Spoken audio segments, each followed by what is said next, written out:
morning po. Ano po yun? Ay ma'am, pinapunta po ako dito ng ward. Ako po si Bea Romblon. Galing po kayo ward. Galing Ubi ward po. Apo, Obi ward po. Kayo po yung magpapayod. Apo ma'am. Sige ma'am, pasok po kayo. Sige po. Thank you Di po. bale, sige, upo ma'am, upo po. Di bale po ay, ako po si Cecil Pantinio. Ako po ang duty ngayon na midwife dito sa okay po, family planning. Ano, kayo po ay galing ward, magpapalagay daw kayo ng IUD. Apo ma'am, ayun di po. Oh, siya. Sige po. Di bale, interview lang muna po tayo para sa inyong mga details, para sa ating record. Ano yung pangalan sa mga sa katrabaho at iba pang detalye? Ano Apo, po? Okay apo. lang po. Okay lang Bago po. tayo mag-ano sa IUD mismo. Yes po ma'am, okay Sige lang po. Ang apelido po, ma'am? Romblon. Ano po? Ano Apo. spelling nun? Romblon. Tas Vea. Ang Vea po is Victory o Baboy? Victory po. V-E-A Apo. o may H pa po? May H din ma'am. Tapos, ang middle name po? Kayabyab po. Kayabyab. Ang kayabyab niyo po is C or K? Si po. Kailan pong birthday?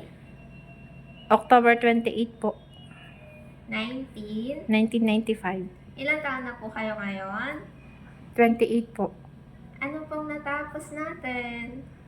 O, ano hanggang high school lang po. High school. Nakagraduate po. Hindi po, hanggang third year lang po. Sige po. Ano pong trabaho?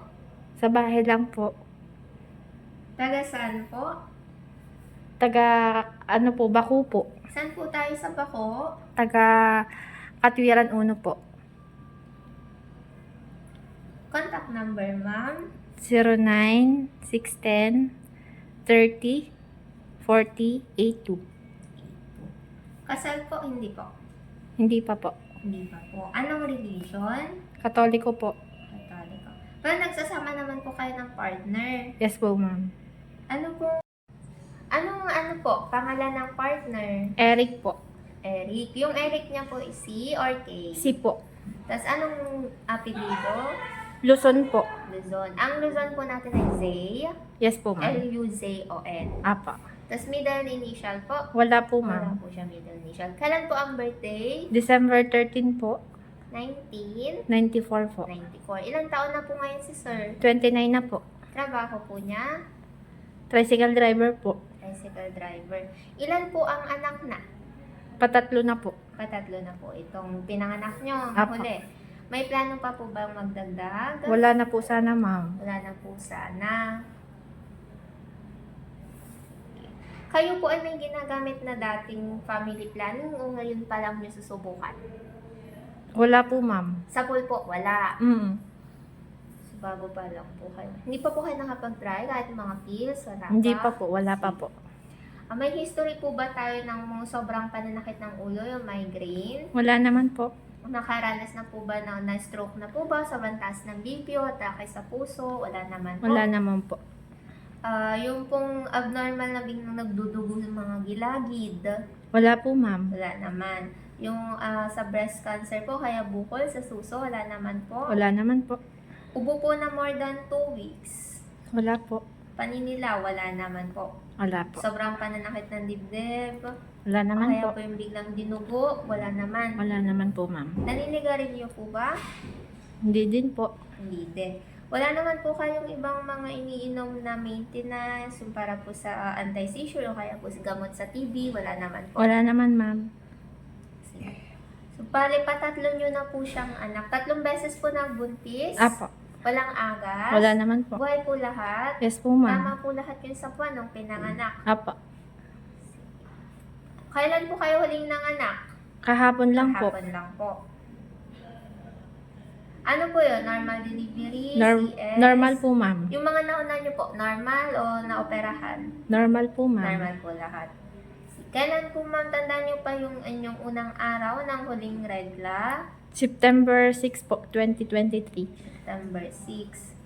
Yung bago po mag-September, tandaan nyo pa, September, October, August, September. Nung August po, tandaan nyo pa kung kailan kayo niregla? Hindi na po eh. Hindi na. Normally po ma'am, pag nire-regla kayo, nakakailang araw kayo sa isang buwan, yung cycle nyo po. Ano po, 4 to 5 days po. 4 to 5 days. Nakakailang napkin po tayo sa isang araw. 2 po. 2 lang po. Pag po ba nire-regla, nagde-dysmenorrhea, sobrang pananakit ng puson? Wala naman po. Wala naman po. Naka-experience na po ba yung pagbubuntis ng nasa labas ng matres? Wala din po. Kaya po yung sago-sago, wala naman po. Wala naman po. Wala naman, sige. Sa inyo po, may napapansin po ba kayo na discharge na lumalabas sa inyong puwerta na ibang kulay o kaya po may ibang amoy? Wala naman po. Wala naman po. Wala naman pong mga pagsusugat sa puwerta, wala naman. Wala naman po. Mas alam po ng inyong asawa na kayo ay magpapa-IUD ng Yes. inyong partner. Yes po, ma'am. Alam naman po. Okay naman po, payag naman po si sir. Apo, payag naman po siya. Okay naman po ang inyong relasyon, ano? Apo, okay naman po. Tanda niyo ma'am, ilan ang huli niyong timbang? 61 po. 61. Ano pong height? 5'1 po. 5. So, bali ngayon po, ang gusto nyo is IUD. Yes po, ma'am. Saan nyo po nalaman ng tungkol sa IUD? Doon po sa aking kapatid. Naka-IUD din po ang kapatid Yes po, nyo. ma'am. IUD po natin, ma'am. Ito po yung IUD. Makita mo dito, itong buong ito. Nandito lang ngayon sa may color na iyon. Apo. Ito po yung ipapasok sa loob ng inyong matres. Apo. Ito po ay walang hormone, so wala naman po siyang magiging epekto sa inyong di tulad ng iba nating hormonal na pwedeng magtaas ang inyong ang yung gana pagkain o ano. Ang kanyang pinaka-purpose lang po is para harangan na mag-meet during po na mayroon kayong sexual intercourse na partner mo, pag-meet yung inyong yung egg cell sa sperm cell na siyang dahilan kung ba't nabubuntis. So, siya yung pinaka-nakaharang. Ang tinatagal po nito is 8 to 10 years, pwede din po up to 12 years. Pero nasa sa inyo naman kung after 5 to 6 years gusto mo nang sundan, madali lang naman po, tatanggalin lang natin si IUD, pwede ka nang mabuntis anytime. Apo. So, wala naman po tayo dun na magiging problema. So, balik ganito, ma'am, ang magiging itsura niya sa loob. Yan, ito. Yun po, yun yung IUD, yan yung iyong matres, so nakaharang siya dun. Apo. So, yun nga, ang pinakano lang po natin dito, pag nalagyan ka ma'am din ng IUD, hindi din po siya yung kailangan tulad ng pills na araw-araw iniinom o kaya po ang DMPA na kada 3 buwan is nagtuturok. Dito naman po sa atin sa IUD, pagkalagay natin sa iyo, after 1 month, follow-up check-up para i-check natin yung pati kung intact pa, nandun pa, yung sinulid, yung string natin. Apo. Tapos after po nun is after 6 months, then yearly na yung check-up natin. Okay po. Tapos, ang isa pa din po sa i-check niya, syempre sa bahay, baka may makapang sinulid, yung string niya po, itong pinaka-string dito. Pag po nakapa, huwag hihigitin. Okay po. Pasok lang natin sa loob, tapos pwede kayo mag-follow up check-up anytime dito po sa atin sa hospital. After lunch po ang check-up, Lunes hanggang Friday, basta hindi po holiday. Okay po, ma'am. Tapos, ang pinaka-ano po din natin is, pag po nakita natin, hindi natin nakapasa si string o kaya feeling mo na wala siya o nakita mo mismo itong si IUD nasa underwear mo na o kaya nasa kama. Apo. Ibig sabihin po na misplaced na si IUD natin, wala na siya sa loob, pwede ka nang manganak. Ang mga Apo. anak mabuntis. Kasi pag nabuntis po, syempre anak ulit tayo. So, ang gagawin po natin pag ganun, kung nasa gabi nyo nakita or sa matutulog na, Apo. magba-back up method po kung gusto kong makipag contact kay mister. Pwede pong gumamit ng condom kung ayaw niyo talagang mabuntis. Okay po, ma'am. Tapos, kinabukasan, balik po agad dito para ma-check natin. Okay po. Kung kita mo na talaga yung buong IUD, dahil mo din ma'am dito para may proof tayo ilalagay sa record mo na na-misplace si IUD na nawala. Nasa sa inyo kung magpapakabit ulit kayo ng panibago o mag-change tayo ng method. Okay po, ma'am. Yun po. Pero sa overall naman po, okay naman po ang ano ng IUD since matagal naman siya. Wala naman po siyang magiging epekto na sobra sa inyo. Okay po. Tapos, ang ano naman po natin is, once na nandun na, automatic po na safe na tayo. Okay Pwede po. hindi na magbuntis.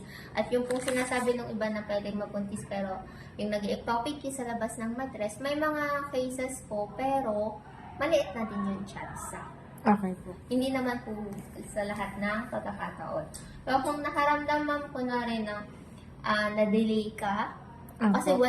hindi siya hormonal, so dapat wala siyang epekto sa inyong regla, sa buwan ng dalaw. Apo. So kung na-delay po, punta po magpa-check up, tingnan natin kasi baka kaya ka na-delay, hindi mo napansin, hindi nakita na misplace na nawala na nga si IUD, tapos Opo. nagkaroon ng contact na buntis. Kaya po nagkaroon ka ng delay sa menstruation. Kailangan po nating i-check yon. O kaya po, ayun, sobrang pananakit ng sa may abdominal, sa tiyan nyo, hindi po siya normal kasi pwede din yung maging sintomas na may infection tayo sa loob.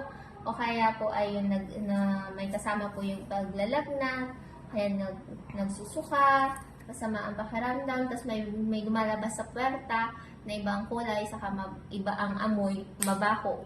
Pa-check up po tayo agad. Pero Okay po, kung sige wala po, naman ma'am. po, ito po ay papalagay natin sa inyo ngayon, follow-up check-up tayo after 1 month. Kung gusto nyo, pwede nyo pong isabay na nga sa inyong kuha ng newborn screening na newborn. Yun. Pero yung mga week ng July 15 to July 19. Anytime po, kung Lunes, Martes, Miyerkules, Huwebes or Biyernes, kung saan mas maaluan para sa inyo, balik po agad after lunch. Okay. Kasi po umaga medyo busy, baka hindi kayo maintindi agad, maghintay tayo ng matagal. So sa after lunch, iba-iba na. Katok na lang po kahit sabihin nyo check up tayo ng IUD. Okay So di po. ngayon po ay prepare ma po kayo dito. Okay. Katunayan na kayo po ay napaliwanagan at kayo ang may kagustuhan na gumamit ng IUD bilang inyong family planning method.